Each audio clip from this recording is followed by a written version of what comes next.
Welcome back to the classes of construction management and safety engineering. അപ്പോൾ നമ്മുടെ ഓണം വെക്കേഷനൊക്കെ കഴിഞ്ഞിട്ട് ക്ലാസ് റീ ഓപ്പൺ ചെയ്യുകയാണ്. അപ്പോൾ നമ്മുടെ സെക്കൻഡ് മോഡ്യൂളിൻ്റെ അവസാന ഭാഗത്തിലാണ് നമ്മൾ നിൽക്കുന്നത് എന്ന് ഞാൻ പറഞ്ഞിട്ടുണ്ടായിരുന്നു. 2 ക്ലാസ്സോട് കൂടി നമ്മുടെ സെക്കൻഡ് മോഡ്യൂൾ കൂടെ നമുക്ക് വൈൻഡ് അപ്പ് ചെയ്യാൻ സാധിക്കും കൺസ്ട്രക്ഷൻ മാനേജ്മെന്റ് ആൻഡ് സേഫ്റ്റി എഞ്ചിനീയറിംഗിൻ്റെ. It's me Raheesar. ഇന്ന് നമ്മൾ ഡിസ്കസ് ചെയ്യാൻ പോകുന്ന പോർഷൻ 2 കാര്യങ്ങളാണ്.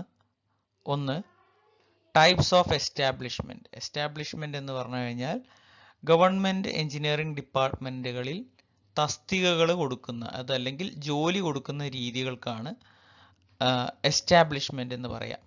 അതേപോലെ ജോബ് ലേഔട്ട്. ജോബ് ലേഔട്ട് എന്താണ്? ഈ 2 കാര്യങ്ങളാണ് ഇന്നത്തെ ലെക്ചറിൽ നമ്മൾ വിശദീകരിക്കാൻ പോകുന്നത്, നമ്മൾ പഠിക്കാൻ പോകുന്നത്. കമ്പാരിറ്റീവ്ലി ഈസി ആയിട്ടുള്ള 2 ടോപ്പിക്കുകളാണ്. സോ നമ്മളിപ്പോൾ ക്ലാസ് കേൾക്കുന്നതോട് കൂടി തന്നെ അത് നിങ്ങൾ കൃത്യമായിട്ട് പഠിച്ചെടുക്കുക. ആദ്യം നമ്മൾ പറയാൻ പോകുന്നത് ടൈപ്സ് ഓഫ് എസ്റ്റാബ്ലിഷ്മെന്റ്സ് എന്നതിനെ കുറിച്ചിട്ടാണ്. ഇതിനെ ക്വസ്റ്റ്യനിൽ കാണുക. Otherwise you can see that types of establishments in government engineering department എന്നുള്ള രീതിയിലും ഈ ഹെഡിങ് കാണാറുണ്ട്. So let's see what is it. Types of establishments. In every engineering department, for the execution and control of work, the staffs are recruited under different classes of establishment.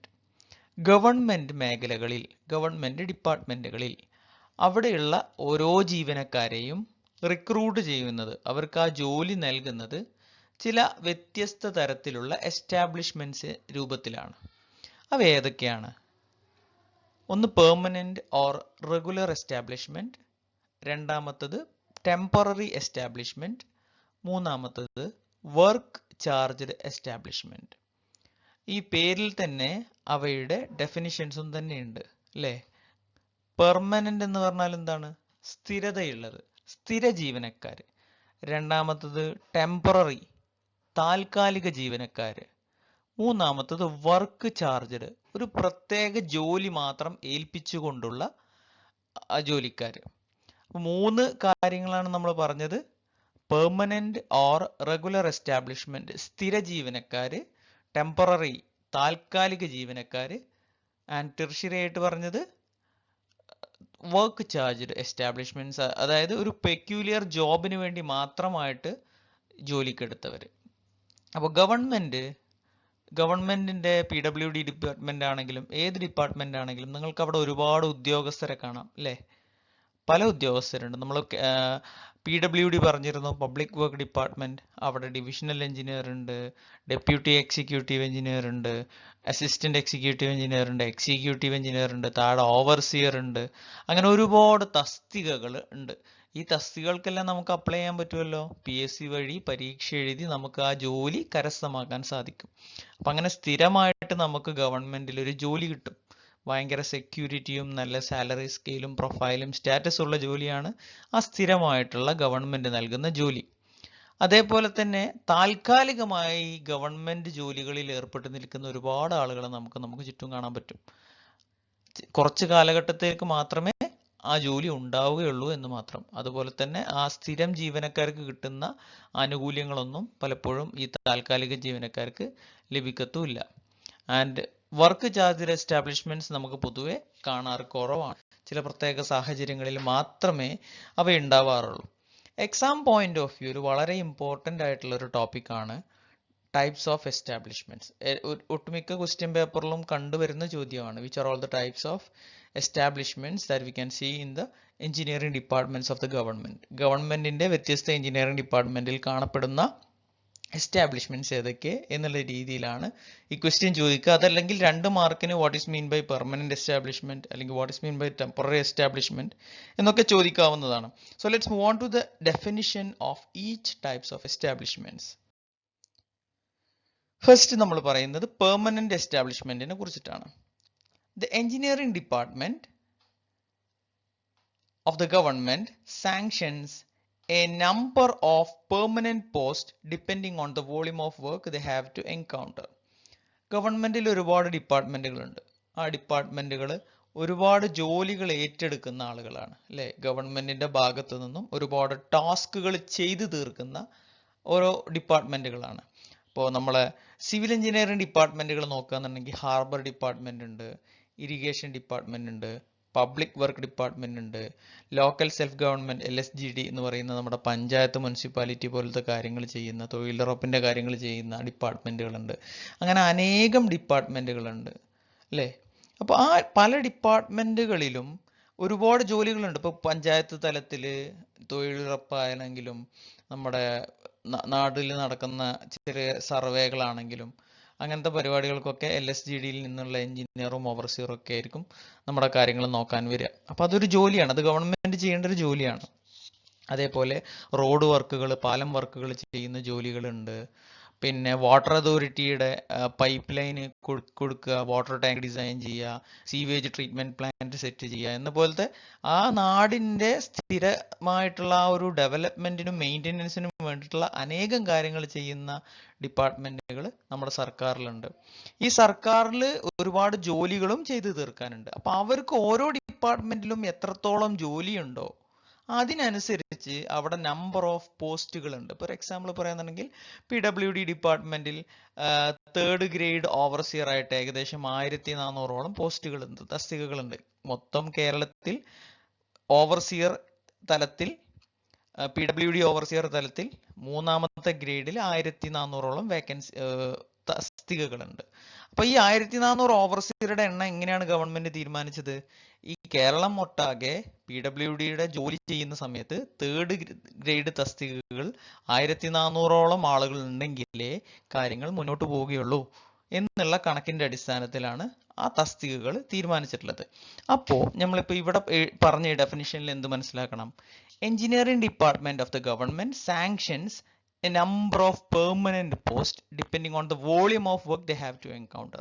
എത്രത്തോളം ജോലിയാണോ ആ particular ഡിപ്പാർട്ട്മെന്റിന് ചെയ്യാനുള്ളത് അതിനനുസരിച്ചിട്ട് ഒരുപാട് പോസ്റ്റുകൾ sanction ചെയ്യും. അതായത് ഒരുപാട് തസ്തികകൾ ഗവൺമെന്റ് രൂപീകരിക്കും.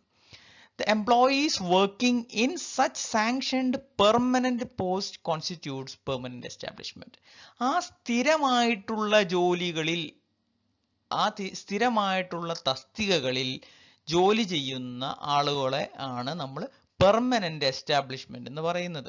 ഇപ്പൊ നമ്മുടെ PWD ഓവർസിയർ ആണെങ്കിലും എഞ്ചിനീയർ ആണെങ്കിലും എല്ലാം ഈ പെർമനന്റ് എസ്റ്റാബ്ലിഷ്മെന്റ് ആണ്, ഗവൺമെന്റിന്റെ സ്ഥിര ജോലിക്കാരാണ്. The salary of such employees are drawn upon regular payable form. ഈ സ്ഥിര ജീവനക്കാർക്ക് ശമ്പളം കൊടുക്കുന്ന ആ ഒരു ബില്ല് പരിപാടിനെ വിളിക്കുന്ന പേരാണ് റെഗുലർ പേബിൾ ഫോം. ഇപ്പൊ ഈ റെഗുലർ പേബിൾ ഫോമിലാണ് പെർമനന്റ് ജീവനക്കാർക്കുള്ള സാലറി കൊടുക്കുന്നത്. അപ്പൊ എന്താണെന്ന് മനസ്സിലായല്ലോ? ഇത്രയാണ് ഇതിനെക്കുറിച്ച് നമുക്ക് അറിയേണ്ടതുള്ളൂ, കൂടുതൽ ഡീറ്റെയിൽഡ് ആയിട്ട് നമുക്ക് അറിയേണ്ടതില്ല. അപ്പോൾ ഗവൺമെന്റിന്റെ വ്യത്യസ്ത ഡിപ്പാർട്ട്മെന്റിലെ ജോലിയുടെ അളവനുസരിച്ച് സ്ഥിരമായിട്ട് ഗവൺമെന്റ് ചില പോസ്റ്റുകൾ, ചില തസ്തികകൾ നിർമ്മിക്കുകയും അവയിൽ പലരെയും ജോലിക്ക് എടുക്കുകയും ചെയ്യുന്നുണ്ട്. ആ ജോലിക്ക് സ്ഥിരമായിട്ടുള്ള ജോലിയിൽ ഏർപ്പെടുന്ന ആളുകൾക്ക് പറയുന്ന പേരാണ് പെർമനന്റ് എസ്റ്റാബ്ലിഷ്മെന്റ്. നമ്മുടെ കേരളത്തിലൊക്കെ, കേരളത്തിലെന്നല്ല ഇന്ത്യ പോലത്തെ ഡെമോക്രാറ്റിക് കൺട്രിയിൽ അത് PSC വഴി, ഒരു central PSC public service commission വഴിയാണ് ഈ പെർമനന്റ് എസ്റ്റാബ്ലിഷ്മെന്റിലോട്ടുള്ള ആളുകളെ തിരഞ്ഞെടുക്കുന്നത്. ഇതിൽ നമുക്ക് PWD എന്ന എക്സാമ്പിൾ പറയുകയാണെന്നുണ്ടെങ്കിൽ assistant engineer, assistant executive engineer, deputy executive engineer, അങ്ങനെ ഒരുപാട് പേരുകൾ പറയാൻ പറ്റും. അടുത്തതായിട്ട് ടെമ്പററി എസ്റ്റാബ്ലിഷ്മെന്റ് എന്താണെന്ന് നോക്കാം. Sometimes the volume of work in some divisions might exceed beyond the capacity of permanent establishment. ചില പ്രത്യേക ഘട്ടങ്ങളിൽ ഈ സ്ഥിര ജീവനക്കാർക്ക് ചെയ്തു തീർക്കാവുന്നതിലും വലിയ വർക്ക് ലോഡ് ഗവൺമെന്റ് ഫേസ് ചെയ്യുന്ന സിറ്റുവേഷൻ ഉണ്ടാവും. ഒരു പെർട്ടിക്കുലർ ഒബ്ജക്റ്റീവിലാണല്ലോ, ഒരു പെർട്ടിക്കുലർ ആവശ്യത്തിനാണല്ലോ നമ്മൾ ജോലിക്കാരെ സ്ഥിരമായിട്ട് വെച്ചിട്ടുള്ളത് ഗവൺമെന്റ്. ആ ജോലിക്കാരെ കൊണ്ട് ചെയ്തു തീർക്കാൻ പറ്റാത്ത അത്രയും ജോലി, അല്ലെങ്കിൽ ഇനി വരുന്ന 5 വർഷത്തോട്ട് ഒരു പുതിയ പ്രോജക്റ്റ് ഗവൺമെന്റ് ചെയ്യാൻ പോവുകയാണ്. അപ്പൊ ആ പ്രോജക്റ്റിന് വേണ്ടിയിട്ട് ഒരു 500ഓളം ആളുകളെ അമിതമായിട്ട് ആവശ്യമുണ്ട്. പക്ഷേ ആ പ്രോജക്റ്റ് കഴിഞ്ഞു തീർന്നാൽ പിന്നെ ആ ആളുകൾക്ക് ജോലി ഇല്ലേണം. അങ്ങനെയാണെന്നുണ്ടെങ്കിൽ ഗവൺമെന്റ് അവിടെ സ്ഥിരമായിട്ട് ഒരാളെ എടുക്കേണ്ട കാര്യമുണ്ടോ? ഇല്ല. ആ ഒരു 5 വർഷത്തോട്ട് ഒരു താൽക്കാലിക തസ്തിക ഉണ്ടാക്കിയിട്ട് ആ തസ്തികയിൽ ആളെ ചേർത്ത് കഴിഞ്ഞാൽ എന്താണ് മെച്ചം? ആ ജോലി കഴിയുന്നതോടുകൂടി അയാളെ പിരിച്ചുവിടാം. അതുവഴി ഗവൺമെന്റിന് പിന്നീട് അയാളുടെ ഒരു ബാധ്യതയും ഉണ്ടാകത്തില്ല. അങ്ങനെ എപ്പോഴെങ്കിലും പെർമനന്റ് എസ്റ്റാബ്ലിഷ്മെന്റിലുള്ള ജോലിക്കാർക്ക് ചെയ്തു തീർക്കാവുന്നതിലും വലിയ വർക്ക് ലോഡ് വരുന്ന സമയത്ത് ഗവൺമെന്റ് സൃഷ്ടിക്കുന്ന താൽക്കാലിക പോസ്റ്റുകളിൽ വർക്ക് ചെയ്യുന്ന ആ ഒരു ടീമിനെയാണ് ടെമ്പററി എസ്റ്റാബ്ലിഷ്മെന്റ് എന്ന് പറയുന്നത്. To cope up with that situation, what situation? Beyond the capacity of permanent establishment-ലോട്ട് വർക്ക് ലോഡ് വരുന്ന സമയത്ത് government may sanction additional temporary post.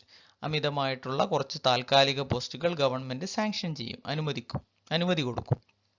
And those who are employed in such posts constitutes temporary establishment. ആ താൽക്കാലിക തസ്തികയിൽ ജോലി ചെയ്യുന്ന ആളുകളെ വിളിക്കുന്ന പേരാണ് എന്ത്? Temporary establishments. And such posts will be discontinued when the workload is reduced. എപ്പോഴെങ്കിലും ആ ജോലി ഭാരം, അമിതഭാരം ഉള്ള ആ ഭാരം എപ്പോഴെങ്കിലും തീർന്നു കഴിഞ്ഞാൽ, അതല്ലെങ്കിൽ നമുക്ക് എപ്പോഴും കണ്ടിന്യൂസ് ആയിട്ട് ഈ അമിതഭാരം ഉണ്ടാവില്ല. ഒരു പെർട്ടിക്കുലർ പ്രോജക്റ്റുമായിട്ടോ അതല്ലെങ്കിൽ എന്തെങ്കിലും ക്രൈസിസുമായിട്ടോ ബന്ധപ്പെട്ടിട്ടാണ് ഇങ്ങനെ ഒരു ബുദ്ധിമുട്ടുണ്ടാവുക. ആ ബുദ്ധിമുട്ട് എപ്പോഴാണ് തീരുന്നത്? അതോട് കൂടിയിട്ട് ആ താൽക്കാലിക തസ്തിക പിരിച്ചുവിടും ഗവൺമെന്റ്. അപ്പൊ അവിടെ ജോലിക്കുള്ള ആളുടെ ജോലി അവിടെ നിന്നു പോവും. അതോടുകൂടി അയാൾ അവിടെ നിന്ന് ആ സർവീസിൽ നിന്ന് പിരിഞ്ഞു പോകേണ്ടി വരും.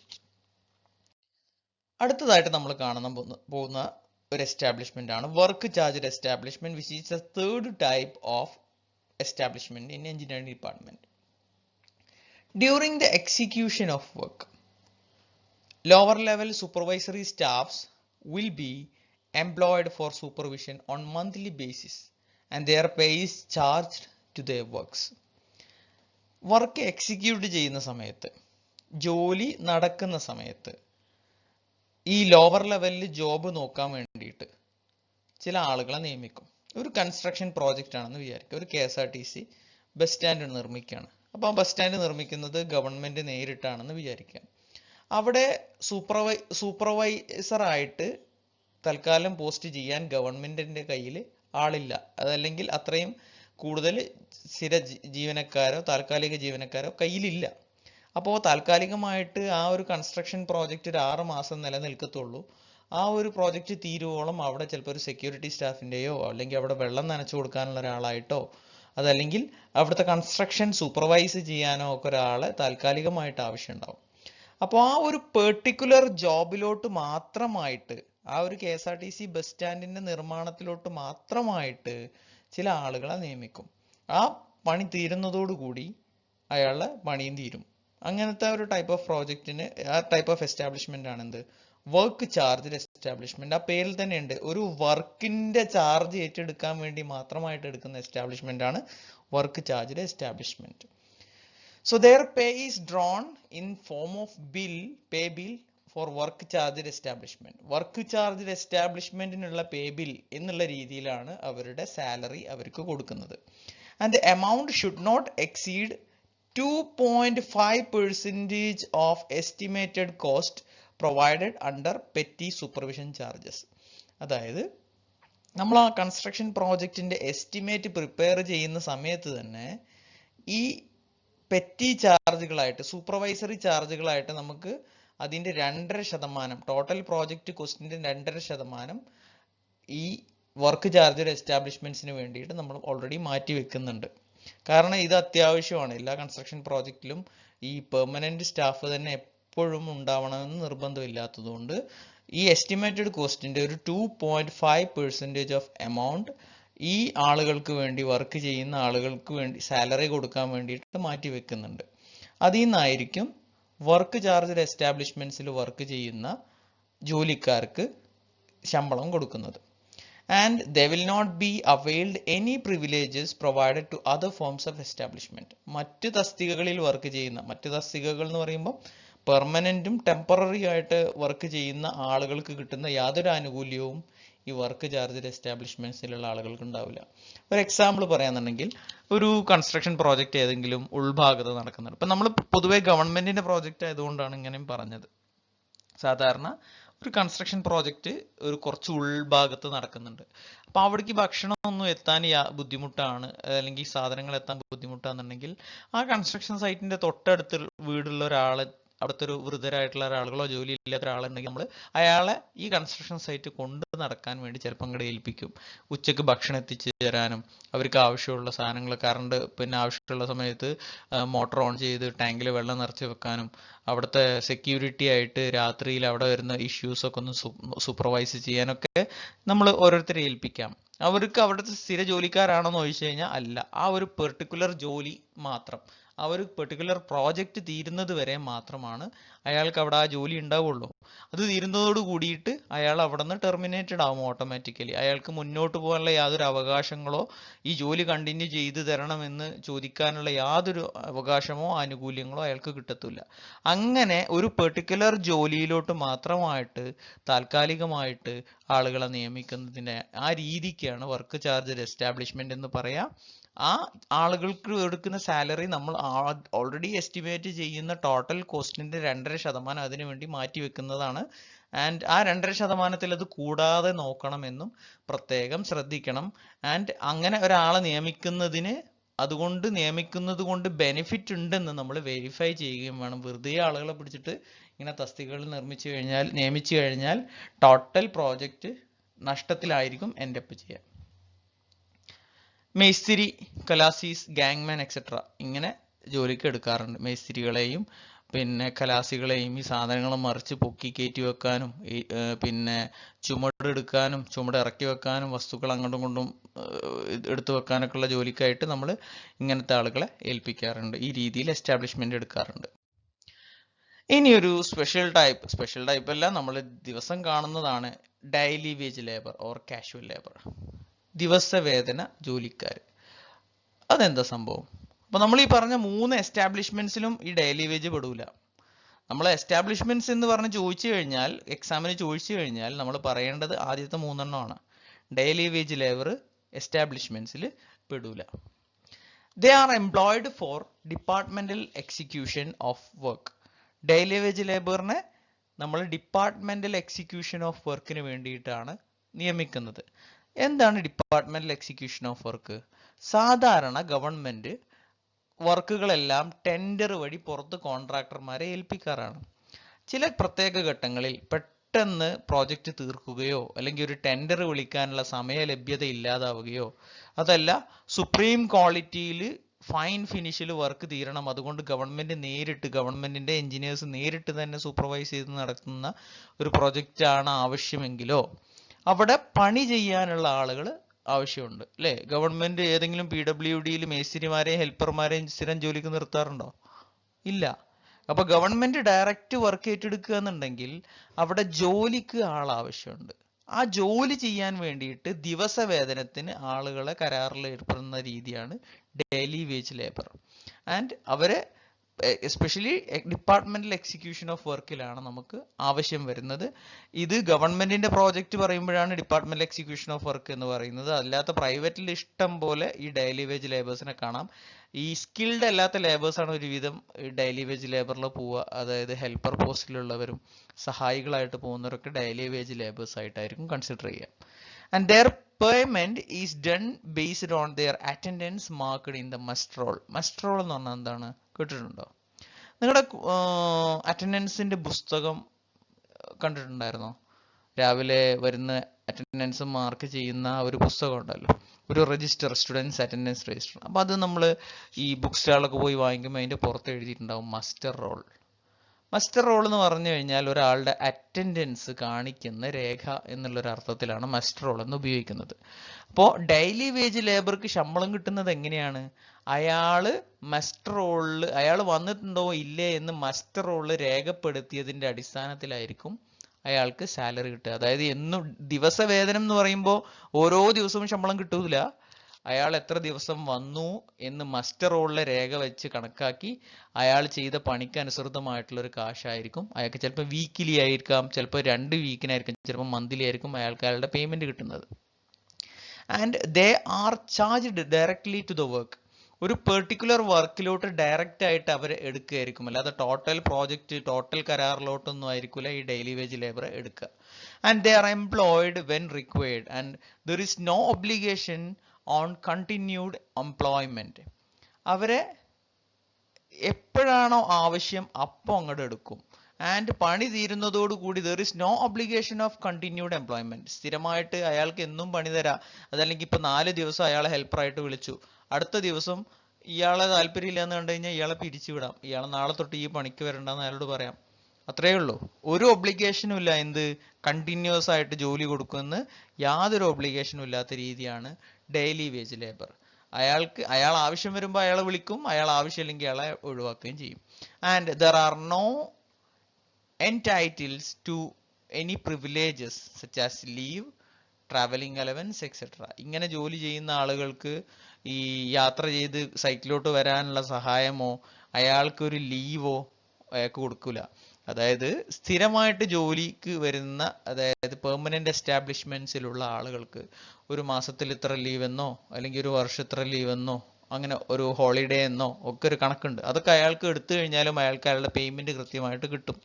പക്ഷെ ഡെയിലി വേജിൽ വരുന്ന ആള് വന്നില്ലെങ്കിൽ അയാളുടെ സാലറി പോയി. അയാൾ വന്നാൽ മാത്രമേ അയാൾക്ക് ആ ഒരു പെർട്ടിക്കുലർ ജോലിയുടെ സാലറി കിട്ടത്തുള്ളൂ. അപ്പോൾ ലീവ്, ട്രാവലിംഗ് അലവൻസ് പോലത്തെ യാതൊരു അലവൻസുകളും അയാൾക്ക് കിട്ടത്തില്ല. അപ്പൊ അങ്ങനെ ജോലി ചെയ്യുന്ന രീതിയാണ് എന്ത് ഡെയിലി വേജ് ലേബർ, ഓർ അതിനെ വിളിക്കുന്ന വേറെ പേരാണ് കാഷ്വൽ ലേബർ. എക്സാമ്പിൾ ആയിട്ട് നമുക്ക് എന്തൊക്കെ പറയാം? മസ്ദൂർസ്, ഹെൽപ്പർ എന്ന് ആലോചിച്ചാൽ മതി. Masons, mixer driver, truck driver, etcetera.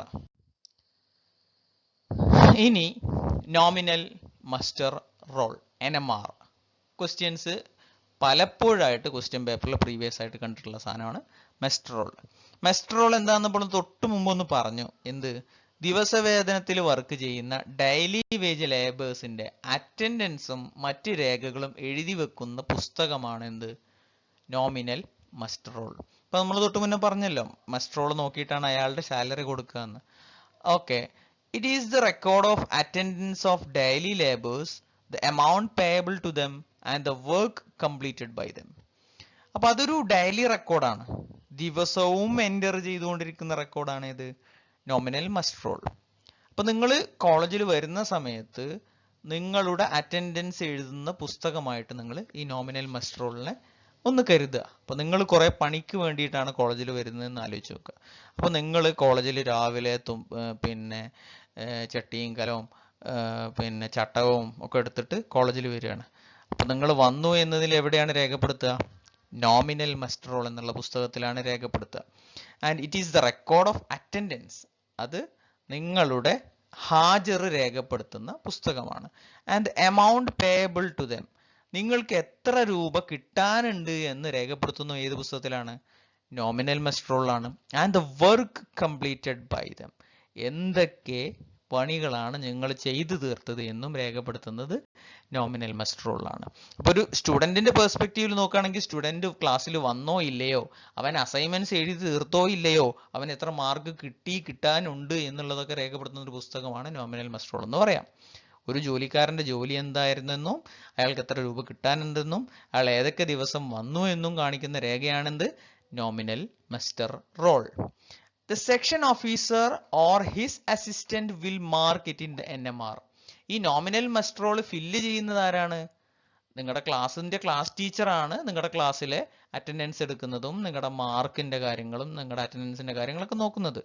അതേപോലെ കൺസ്ട്രക്ഷൻ ഫീൽഡിൽ NMR nominal muster roll fill ചെയ്യുന്നത് ആരാണ്? സെക്ഷൻ ഓഫീസർ ആണ്. അവർ ക്ലാസ് ട്യൂട്ടർ എന്ന് പറയുന്നതിന് പകരം നമുക്ക് ഇവിടെ ആരാണുള്ളത്? സെക്ഷൻ ഓഫീസർ ആണ്. Or his assistant. ഇനി സെക്ഷൻ ഓഫീസർക്ക് വരാൻ പറ്റാത്ത ദിവസങ്ങളിൽ അല്ലെങ്കിൽ സെക്ഷൻ ഓഫീസർ ഡയറക്റ്റ് ഇൻവോൾവ് ചെയ്യാത്ത കേസാണെന്നുണ്ടെങ്കിൽ സെക്ഷൻ ഓഫീസർ ഏൽപ്പിച്ചിട്ടുള്ള അദ്ദേഹത്തിന്റെ സഹായി ആയിരിക്കും ഈ NMR ഫില്ല് ചെയ്യുന്നത്. Deputy executive engineer or executive engineer will inspect the NMR occasionally.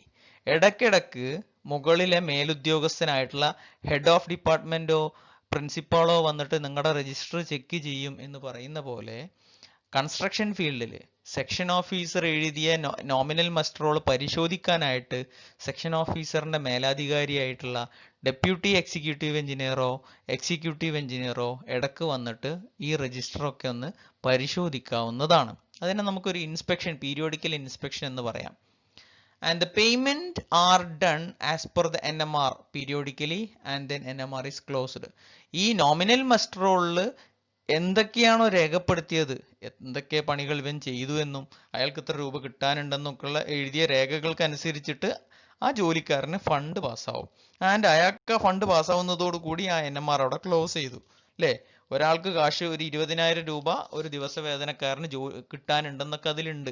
അയാൾക്ക് ആ കാശ് കിട്ടി, ക്ലാസ് കിട്ടിക്കഴിഞ്ഞാൽ പിന്നെ ആ നോമിനൽ മസ്റ്റർ റോൾ ക്ലോസ് ചെയ്യണം. അപ്പം അയാൾ ചെയ്ത പണിക്കുള്ള കൂലി അയാൾക്ക് കിട്ടി.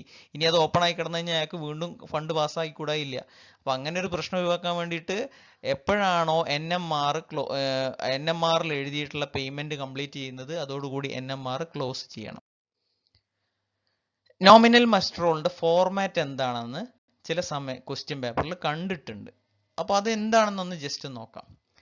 നോമിനൽ മസ്റ്റർ റോളിൽ 2 പാർട്ടുകൾ ഉണ്ടെന്ന് പറയാം. 2 കഷ്ണങ്ങളാണ് അതിനുള്ളത്. ഒന്ന് part 1 record of daily attendance, അതിന്റെ part 2 details of work done by that particular labour.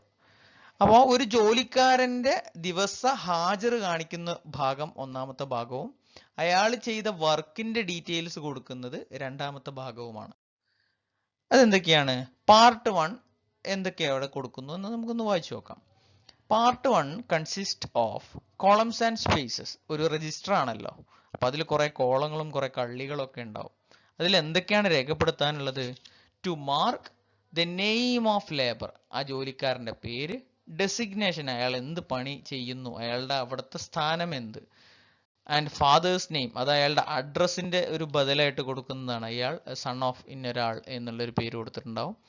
Attendance, പിന്നെ rates of wages, total amount payable, അങ്ങനെ അയാളുടെ സാലറി കൊടുക്കേണ്ടത് എത്ര, അയാൾക്ക് എത്ര കൊടുക്കാനുണ്ട്, അയാൾ ചെയ്യുന്ന പണിക്ക് ഈ ഒരു M³ എത്ര രൂപ വെച്ചിട്ടാണ് അയാൾക്ക് കൊടുക്കാറ്, അറ്റൻഡൻസ് എത്രത്തോളം ഉണ്ട്, അറ്റൻഡൻസ് ഡേറ്റ് എന്നൊക്കെയാണ് എന്നുള്ള കാര്യങ്ങളൊക്കെയാണ് പിന്നെ ഈ NMR ഫോർമാറ്റിന്റെ പാർട്ട് 1 നമ്മൾ എഴുതുന്നത്.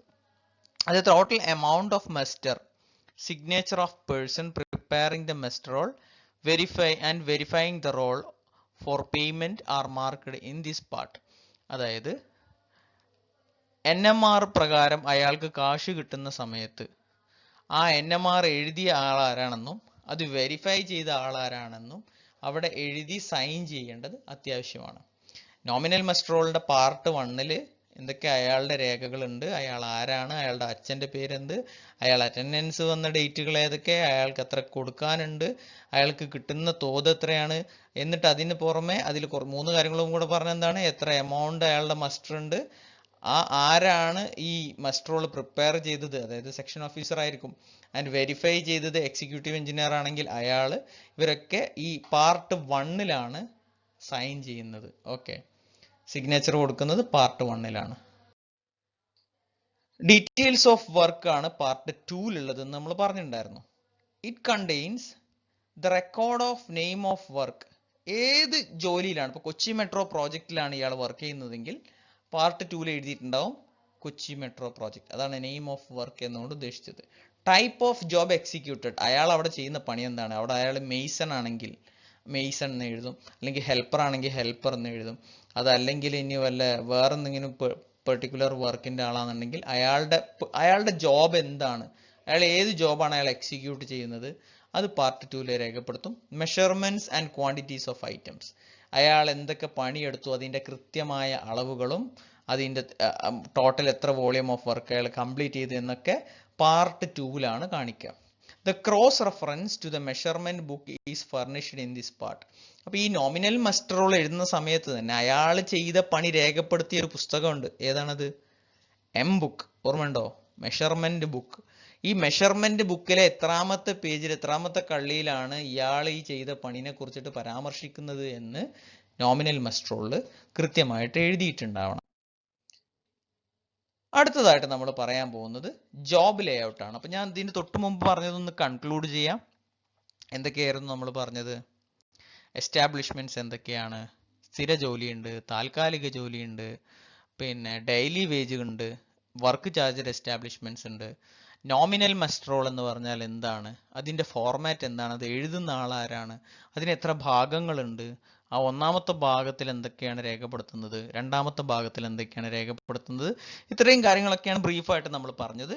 ആൻഡ് ഇന്നത്തെ ലാസ്റ്റ് ടോപ്പിക്കാണ് പറയാൻ പോകുന്നത് ജോബ് ലേ ഔട്ട്. എന്താണ് ജോബ് ലേ ഔട്ട്? അപ്പോൾ അത് മനസ്സിലാക്കാൻ ഞാൻ കുറച്ച് ഫിഗേഴ്സ് കാണിക്കാം. ഇതൊരു ജോബ് ലേ ഔട്ടിന്റെ ഫിഗർ ആണ്. ഇതിൽ നിങ്ങൾക്ക് എന്തൊക്കെ കാണാൻ പറ്റുന്നുണ്ട്? ഇവിടെ ഒരു ടോയ്ലറ്റ് കാണിച്ചിട്ടുണ്ട്, ഇവിടെ ഒരു വാഷ് ഏരിയ കാണിച്ചിട്ടുണ്ട്, ഇവിടെ ബ്രിക്സ് ആൻഡ് ടൈൽസ് സ്റ്റോർ ചെയ്യുന്ന സ്റ്റോർ റൂം കാണിച്ചിട്ടുണ്ട്, ഇവിടെ ലേബർ ഹൗസ് ഉണ്ട്, അതായത് ലേബർ ക്യാമ്പ് എന്ന് പറയില്ലേ, പണിക്കാർ താമസിക്കുന്ന സ്ഥലം. പിന്നെ അഗ്രിഗേറ്റ് സ്റ്റോറേജ് ഉണ്ട്, അതായത് പിന്നെ മണല്, കല്ല്, മെറ്റലൊക്കെ സ്റ്റോർ ചെയ്യുന്ന ഏരിയ ആണ് ഇവിടെ. ആൻഡ് ബ്രിക്സും ടൈൽസും ഇവിടെ സ്റ്റോർ ചെയ്തിട്ടുണ്ട്, അത് ഇവിടെയുണ്ട്, ഇവിടെയും സ്റ്റോർ ചെയ്തിട്ടുണ്ട്. പിന്നെ അഗ്രിഗേറ്റ് സ്റ്റോറേജ് ഇവിടെയും കാണിച്ചിട്ടുണ്ട്. പിന്നെ സിമെന്റ് ആൻഡ് അതർ വാല്യുവബിൾ ഐറ്റംസിന് വേണ്ടി പ്രത്യേക സ്റ്റോർ ഇവിടെ ഉണ്ട്. സൈറ്റ് ഓഫീസ് ഉണ്ട്. സൈറ്റ് ഓഫീസ് എന്ന് പറഞ്ഞാൽ എന്താണ്? അവിടുത്തെ ജോലിക്കാർ അവിടുത്തെ കാര്യങ്ങളൊക്കെ രേഖപ്പെടുത്തുന്നതും അവിടുത്തെ ഓഫീസ് ഫയലുകളൊക്കെ സ്റ്റോർ ചെയ്യുന്നതൊക്കെ ഈ സൈറ്റ് ഓഫീസിലാണ്. അപ്പോൾ ഈ സൈറ്റ് ഇത്രയും കാര്യങ്ങൾ ഇവിടെ കാണിച്ചിട്ടുണ്ട്. ഇവിടെ വലിയൊരു കള്ളിയിൽ എന്തൊക്കെ കൊടുത്തിട്ടുണ്ട്? Building under construction. അപ്പോൾ പണി നടക്കുന്നത് ഈ മേഖലയിലാണ്. ഓക്കെ, പണി നടക്കുന്ന ഈ ബിൽഡിംഗ് അണ്ടർ കൺസ്ട്രക്ഷൻ, ഇവിടെ രണ്ട് മിക്സേഴ്സ് പ്ലേസ് ചെയ്ത് കൊടുത്തിട്ടുണ്ട്. ഈ ബിൽഡിംഗ് അണ്ടർ കൺസ്ട്രക്ഷൻ കൊടുക്കുന്നത് ഒരു 50 മീറ്റർ നീളവും 25 മീറ്റർ വീതിയുള്ള ഒരു പ്ലോട്ടിലാണ് ബിൽഡിംഗ് നടക്കുന്നത്. പിന്നെ ഇവിടെ ഒരു ബാർ ബെൻഡിങ്ങിന് പ്രത്യേക സൗകര്യം കാണിച്ചിട്ടുണ്ട് അല്ലെ, റീഇൻഫോഴ്സിങ് സ്റ്റീൽ ബാർ ബെൻഡിങ്. അതായത് ഈ ബിൽഡിംഗ് കൺസ്ട്രക്ഷന് വേണ്ടി നടക്കുന്ന സ്റ്റീല് വളക്കുന്നതും കട്ട് ചെയ്യുന്നതും ഓരോരോ ഷേപ്പിലോട്ട് മാറ്റുന്നതൊക്കെ ഈ സ്റ്റീൽ ബാർ ബെൻഡിങ്ങിന് വേണ്ടിയിട്ട് പ്രത്യേകം കൊടുത്തിട്ടുള്ള സ്ഥലത്താണ്.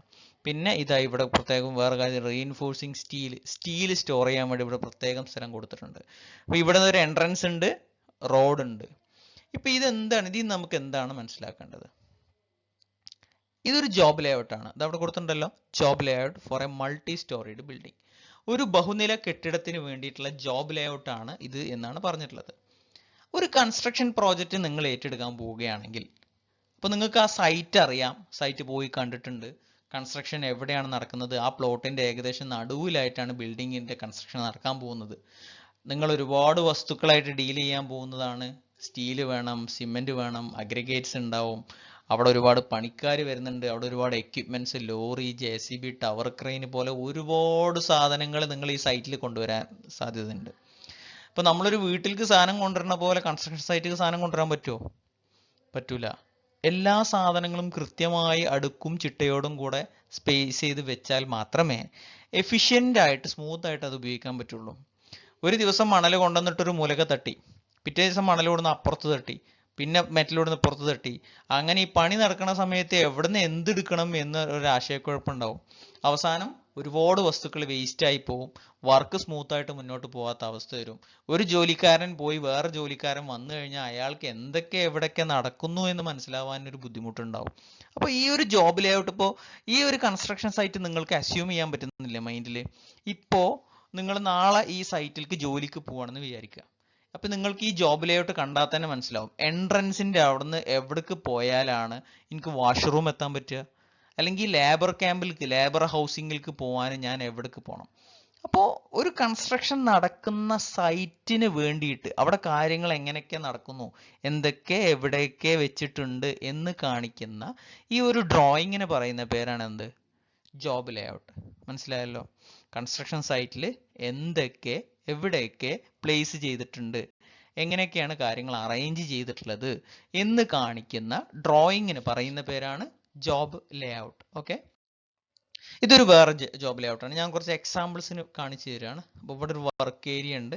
അപ്പോൾ ഇവിടെയാണ് നമ്മുടെ ബിൽഡിങ്ങിന്റെ കൺസ്ട്രക്ഷൻ പ്രോസസ്സ് നടക്കുന്നത്. ഒരു ടവർ ക്രെയിൻ ഉണ്ട്. ടവർ ക്രെയിൻ എന്താണെന്ന് മനസ്സിലായല്ലോ? വസ്തുക്കൾ ബിൽഡിങ്ങിന്റെ മുകളിലോട്ട് കയറ്റാനും ഇറക്കാനും വേണ്ടി നമ്മൾ ഉപയോഗിക്കുന്ന ഒരുപാട് ഹൈറ്റിൽ വരെ കൊണ്ടുപോകുന്ന ഒരു ടൈപ്പ് ഓഫ് ക്രെയിൻ ആണ് ടവർ ക്രെയിൻ. ഇവിടെ പാർക്കിംഗ് കാണിക്കുന്നുണ്ട്, പിന്നെ എൻട്രൻസ് ഇതാ ഇവിടെ കാണിച്ചിട്ടുണ്ട്. ഇവിടെ ഒരു സെക്യൂരിറ്റി ക്യാബിൻ പോലെ ഉണ്ട്, സെക്യൂരിറ്റി ഓഫീസ് ഉണ്ട്, administration block, fuel, cement and lime store, brick, aggregate, ഇങ്ങനെ ഇവിടെ ഒരുപാട് സാധനങ്ങൾ ഇതാ ഇവിടെ കാണിച്ചിട്ടുണ്ട്. ഇവിടെ അതേപോലെ കുറേ സംഭവങ്ങൾ കൊടുത്തിട്ടുണ്ട്. പിന്നെ ലേബർ ഹട്ട്സ് ഇവിടെ ഉണ്ട്, അതായത് വർക്കേഴ്സ് താമസിക്കുന്ന സ്ഥലം. അപ്പോൾ ഇതിൽ നമുക്കെന്ത് മനസ്സിലായി? ഈ വർക്ക് സൈറ്റ് എങ്ങനെയാണ് നടക്കുന്നത് എന്ന് മനസ്സിലായി. ഇങ്ങനെ ഒരു ജോബ് ലേ ഔട്ട് ഇല്ലെങ്കിൽ ഒരു കൺസ്ട്രക്ഷൻ സൈറ്റിൽ പോയി കഴിഞ്ഞാൽ നമ്മൾ അന്തം വിട്ടിരിക്കും. അവിടെ പലതും ഉണ്ടാവും, എവിടേക്ക് ഇറങ്ങി ഓടണം എന്ന് തന്നെ മനസ്സിലാവില്ല. അപ്പോൾ ഒരു കൺസ്ട്രക്ഷൻ സൈറ്റിൽ നടക്കുന്ന കാര്യങ്ങൾ അണ്ടർസ്റ്റാൻഡ് ചെയ്യണമെങ്കിൽ we have to prepare a job layout. ഇത് കൺസ്ട്രക്ഷൻ തുടങ്ങിയതിന് ശേഷമാണോ ചെയ്യേണ്ടത്? അല്ല, കൺസ്ട്രക്ഷൻ സൈറ്റിൽ കൺസ്ട്രക്ഷൻ നടക്കുന്നതിന് മുമ്പ് തന്നെ നമ്മൾ കൃത്യമായിട്ട് ഈ പ്ലാൻ ഉണ്ടാക്കി വെച്ചാലേ സ്മൂത്ത് ആയിട്ട് വർക്ക് മുന്നോട്ട് പോകത്തുള്ളൂ. ഇതൊരു സിമ്പിൾ ജോബ് ലേ ഔട്ട് പ്ലാൻ ആണ്. ഞാൻ ഇത് കാണിച്ചു തരാൻ കാരണം നിങ്ങൾക്ക് മുമ്പ് ഒരു എക്സാമിൽ ചോദിച്ചിട്ടുണ്ട് prepare a job Leh out. നിങ്ങളുടെ സ്വന്തമായിട്ടൊരു ജോബ് ലേ ഔട്ട് പ്രിപ്പയർ ചെയ്യാൻ പറഞ്ഞിട്ടുണ്ട്. അപ്പോൾ അതെങ്ങനെ പ്രിപ്പയർ ചെയ്യാം എന്നും കൂടെ നമുക്ക് നോക്കണം. ഈ ക്വസ്റ്റ്യൻ ഈ ഫിഗറിൽ എന്തൊക്കെയാണ് കൊടുത്തിട്ടുള്ളത്? ഒരു എൻട്രി കാണിച്ചിട്ടുണ്ട്, സെക്യൂരിറ്റി ഉണ്ട്, സാൻഡ് അഗ്രിഗേറ്റ്, പിന്നെ cement, concrete pump, equipment storage, പിന്നെ site office, toilet, labour camp, പിന്നെ steel yard.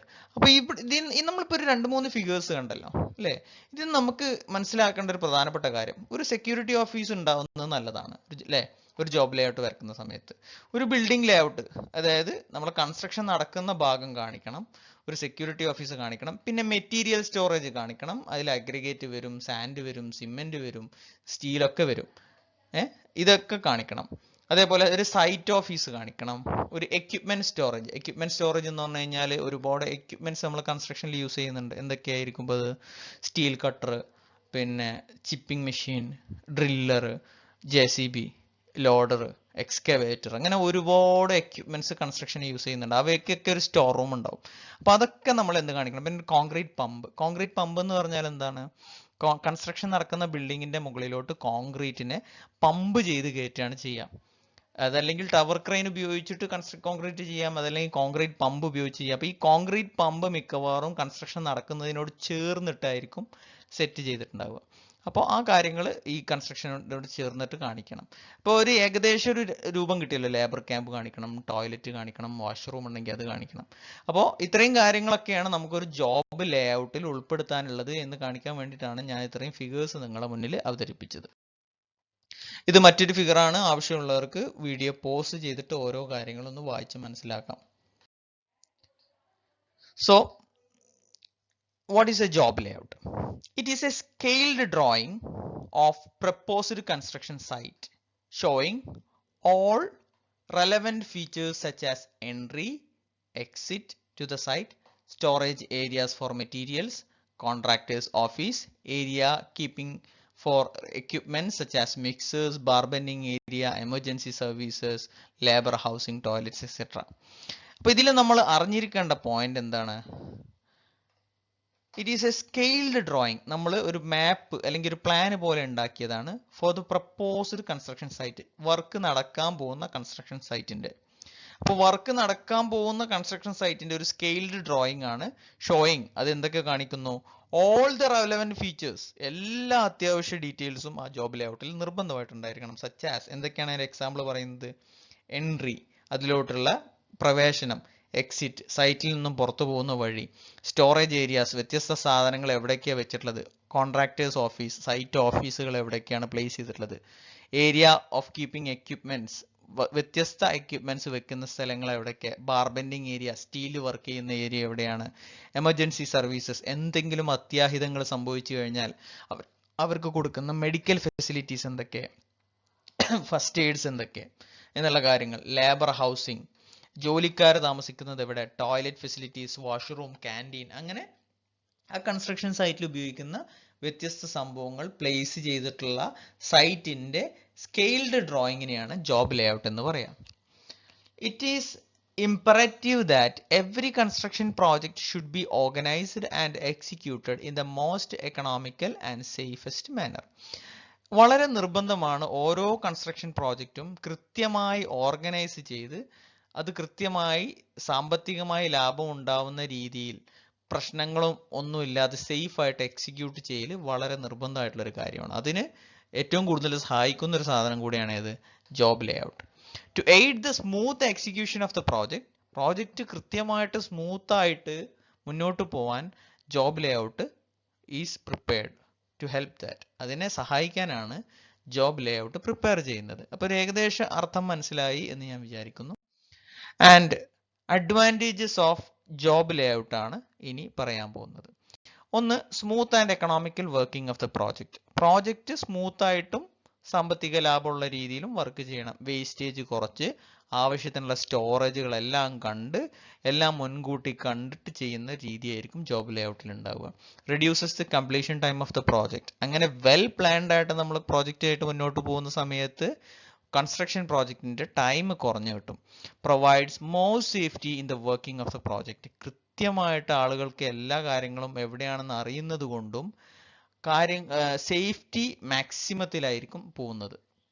Material wastage and deterioration R reduced. വസ്തുക്കൾ കൃത്യമായിട്ടുള്ള ഒരു സ്റ്റോറേജ് സ്പേസിൽ കൊണ്ടുവരികയും റീപ്ലെനിഷ് ചെയ്യുകയും അവിടെ വന്നിട്ട് കളക്ട് ചെയ്യുകയും ചെയ്യുന്നതുകൊണ്ട് മെറ്റീരിയലിന്റെ വേസ്റ്റ് പരമാവധി കുറക്കുകയും വസ്തുക്കൾ കേടായി പോകുന്ന ഒരവസ്ഥ ഒഴിവാക്കുകയും ചെയ്യാൻ സാധിക്കും. ഡിറ്റീരിയറേഷൻ എന്ന് പറഞ്ഞു കഴിഞ്ഞാൽ നശിച്ചു പോവുക. അപ്പോൾ മെറ്റീരിയൽ പ്രോപ്പറായിട്ട് യൂസ് ചെയ്താൽ അതിൻ്റെ നാശം നമുക്ക് ഒഴിവാക്കാൻ പറ്റും. ജോബ് ലേഔട്ട് ഉണ്ടെങ്കിൽ ആ ഒരു കൃത്യമായിട്ടുള്ള റെഗുലർ ആയിട്ടുള്ള സിസ്റ്റമാറ്റിക് ആയിട്ടുള്ള ഒരു അറേഞ്ച്മെന്റ് വഴി ഡിറ്റീരിയറേഷൻ നമുക്ക് ഒഴിവാക്കാൻ സാധിക്കും. Material transactions become easy, speedy and economical. Increases the output four labour and machinery. അപ്പോൾ ഈ ജോബ് ലേഔട്ട് യൂസ് ചെയ്യുന്നത് വഴി ഔട്ട്പുട്ട് ഓഫ് ലേബറും മെഷീനറിയും മാക്സിമൈസ് ചെയ്യാൻ പറ്റും. അതായത് ഈ ആളുകളുടെ എഫിഷ്യൻസിയും മെഷീനിന്റെ എഫിഷ്യൻസിയും ഒക്കെ കൂട്ടാൻ നമുക്ക് സാധിക്കും. അതായത് കുറഞ്ഞ ചെലവിൽ മികച്ച ഔട്ട്പുട്ട് ഉണ്ടാക്കിയെടുക്കാൻ നമുക്ക് സാധിക്കും എന്നർത്ഥം. സോ ഈ ഒരു ക്വസ്റ്റ്യന്റെ ആൻസറും കൂടെ ചെയ്തിട്ട് നമുക്ക് ഇന്നത്തെ ക്ലാസ് വൈൻഡപ്പ് ചെയ്യാം. ഇതൊരു പ്രീവിയസ് ഇയർ ക്വസ്റ്റ്യൻ ആണ്. ഇതിൽ എന്താണ് കൊടുത്തിട്ടുള്ളത്? Draw A sketch of A job layout of a multi-storied building project at a site having the dimension 68 meter into 47 meter. The site has an access from the main road. The shortest side of the plot is forming a boundary. As അല്ല, അവിടെ ഒരു A ആണ്. A boundary with the main road. അപ്പോൾ ഈ ക്വസ്റ്റ്യനിൽ പറഞ്ഞിട്ടുള്ളത് ഒരു job layout വരക്കാനാണ്. Job layout എന്തിൻ്റെയാണ് വരക്കുന്നത്? ഒരു മൾട്ടി സ്റ്റോറീഡ് ബിൽഡിംഗ് പ്രോജക്റ്റിന്റെ സൈറ്റിന്റെ ജോബ് ലേഔട്ട് ആണ് വരക്കാനുള്ളത്. ആൻഡ് സൈറ്റിന്റെ ഡയമെൻഷൻ തന്നിട്ടുണ്ട് 68 മീറ്റർ നീളവും 47 മീറ്റർ വീതിയും. പിന്നെ ഒരു കാര്യം കൂടെ പറഞ്ഞിട്ടുണ്ട്, site has an access from a main road. ഒരു മെയിൻ റോഡിൽ നിന്നൊരു ആക്സസ് പോയിന്റ് ഉണ്ട്. ആൻഡ് മെയിൻ റോഡ് എവിടെയാണ് വരുന്നത്? The shortest side of the plot is forming a boundary with the main road. Main റോഡുമായിട്ടുള്ള ബൗണ്ടറി പങ്കിടുന്നത്, അതിര് പങ്കിടുന്നിടത്താണ് ഈ ഷോർട്ടസ്റ്റ് സൈഡ് വരുന്നത്. അപ്പോൾ നമ്മളെ കൺസ്ട്രക്ഷൻ സൈറ്റിന്റെ ഷോർട്ടസ്റ്റ് സൈഡ് ഏതാണ്? 47 മീറ്റർ. ആ ഭാഗത്താണ് മെയിൻ റോഡ് വരുന്നത്. അവിടുന്ന് സൈറ്റിലോട്ട് എൻട്രി ഉണ്ട്. ആ സൈറ്റിന്റെ പ്ലോട്ടിന്റെ സൈസും തന്നിട്ടുണ്ട്. ഇനി ഇതിന്റെ ജോബ് ലേഔട്ട് വരക്കാനാണ് പറഞ്ഞത്. അപ്പൊ ജോബ് ലേഔട്ടിൽ ഈ ക്വസ്റ്റ്യന്റെ ഒരു പ്രശ്നം, അതല്ലെങ്കിൽ ഈ ക്വസ്റ്റ്യന്റെ ഒരു പ്രത്യേകത എന്താന്ന് വെച്ച് കഴിഞ്ഞാൽ, ജോബ് ലേഔട്ട് വരക്കൂ എന്ന് നേരിട്ട് പറഞ്ഞിട്ടുള്ളൂ. അതിൽ എന്തൊക്കെ കാണിക്കണം എന്ന് പറഞ്ഞിട്ടില്ല. ഈ ക്വസ്റ്റ്യൻ മാർക്ക് എത്രയാണെന്ന് നോക്കൂ.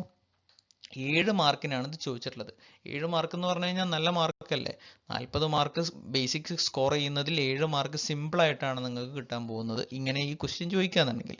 ഈ ക്വസ്റ്റ്യനിൽ പ്രത്യേകം security room, material storage room, bar bending room, അതല്ലെങ്കിൽ പിന്നെ ലേബർ ഹൗസിംഗ്, ക്യാൻറ്റീൻ ഫെസിലിറ്റി, അങ്ങനെ ഒന്നും കാണിച്ചിട്ടില്ല. ഒന്നും പ്രത്യേകം എന്തൊക്കെ കാണിക്കണമെന്ന് പറയാത്തതിനാൽ നിങ്ങളുടെ ഇഷ്ടത്തിന് എന്തൊക്കെ കൺസ്ട്രക്ഷൻ ഒരു സൈറ്റിൽ വേണം ആ കാര്യങ്ങൾ നിങ്ങൾ തന്നെ ആഡ് ചെയ്യേണ്ടതായിട്ടുണ്ട്.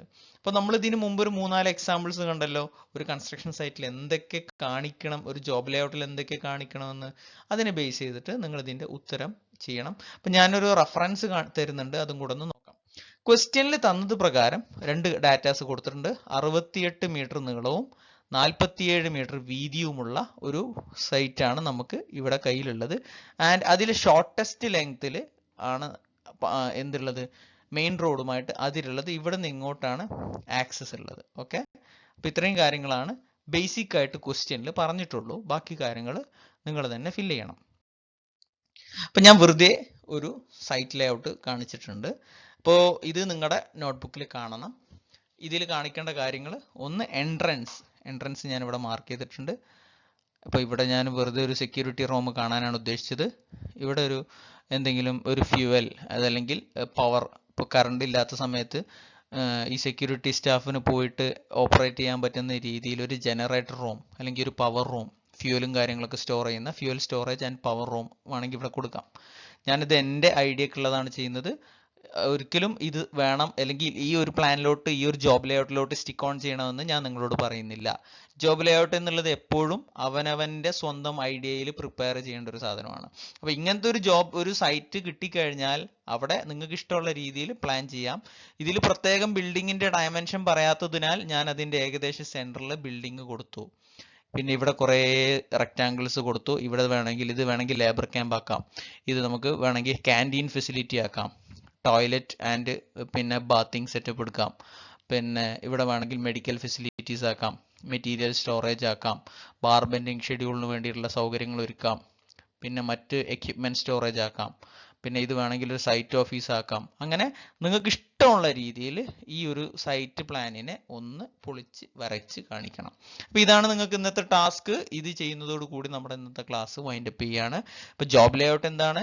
ഒരു കൺസ്ട്രക്ഷൻ പ്രോജക്റ്റിൻ്റെ ഒരു പ്രപ്പോസ്ഡ് കൺസ്ട്രക്ഷൻ പ്രോജക്റ്റിൻ്റെ സൈറ്റ് സ്കെയിൽ ചെയ്ത് നമ്മൾ വരച്ച് അതിൽ ഉൾപ്പെടുത്തിയിട്ടുള്ള ആ ഒരു കൺസ്ട്രക്ഷൻ സൈറ്റിൽ കാണാവുന്ന എല്ലാ സംഭവങ്ങളും ഉൾപ്പെടുത്തിക്കൊണ്ട് മുൻകൂട്ടി പ്ലാൻ ചെയ്ത് നമ്മൾ ആ ഒരു സൈറ്റിനെ പ്ലാൻ ചെയ്ത് വരക്കുന്നതിന് പറയുന്ന പേരാണ് ജോബ് ലേഔട്ട്. അപ്പോൾ ഒരു പ്രീവിയസ് ഇയർ ഒരു ക്വസ്റ്റ്യനിൽ ജോബ് ലേഔട്ട് വരക്കാൻ പറഞ്ഞിട്ടുണ്ട്. പിന്നെ ഇതിനു മുമ്പ് ഒരുപാട് ക്വസ്റ്റ്യൻ പേപ്പറിൽ ജോബ് ലേഔട്ട് എന്താണെന്ന് ചോദിച്ചിട്ടുണ്ട്. അപ്പോൾ ആ ചോദിക്കുന്ന സമയത്ത് ഒരു കാര്യം കൂടെ പറയും. എന്ത്? Explain job layout with a sketch. ഒരു സ്കെച്ച് വരച്ചുകൊണ്ട് ജോബ് ലേഔട്ട് എക്സ്പ്ലെയിൻ ചെയ്യാൻ പറയും. ആ സമയത്ത് സ്കെച്ച് വരക്കൽ നിർബന്ധമാണ്. അപ്പോൾ നിങ്ങൾക്ക് ഇഷ്ടമുള്ള പോലെ ഇതേപോലെ ഒരു റെക്റ്റാങ്കുലർ ഏരിയ വരച്ച് അവിടെ ഒരു പ്രപ്പോസ്ഡ് ബിൽഡിംഗ് പ്രോജക്റ്റിൻ്റെ സൈറ്റ് വരച്ച് വേണമെങ്കിൽ അവിടെ ഒരു ടവർ ക്രെയിൻ്റെ സ്പോട്ട് കണ്ട് ഒരു കോൺക്രീറ്റ് പമ്പൊക്കെ കണ്ട് ഇഷ്ടമുള്ള രീതിയിൽ ജോബ് ലേഔട്ട് വരക്കാൻ സാധിക്കും. അപ്പോൾ ഇതിന് മുമ്പ് വരച്ച കുറച്ച് ജോബ് ലേഔട്ട് കണ്ടല്ലോ. അതിൽ നിന്ന് നിങ്ങളൊരു നല്ല ഒരു ജോബ് ലേഔട്ട് സ്വന്തമായിട്ട് വരച്ചെടുക്കുക. ഇനി എവിടെ ചോദിച്ചു കഴിഞ്ഞാലും എക്സാമിന് ചോദിച്ചു കഴിഞ്ഞാലും എഴുതാൻ പറ്റുന്ന രീതിയിലേക്ക് വരക്കാൻ പറ്റുന്ന രീതിയിലേക്ക് ജോബ് ലേഔട്ട് പഠിച്ചെടുക്കുക. ആൻഡ് ഇന്നത്തെ ക്ലാസ് ഇതോടുകൂടി വൈൻഡപ്പ് ചെയ്യുകയാണ്. അതോടുകൂടി നമ്മളെ ഒരു ക്ലാസ് കൂടെ കഴിഞ്ഞാൽ second module will be completed. Okay, thank you very much. Have A nice day.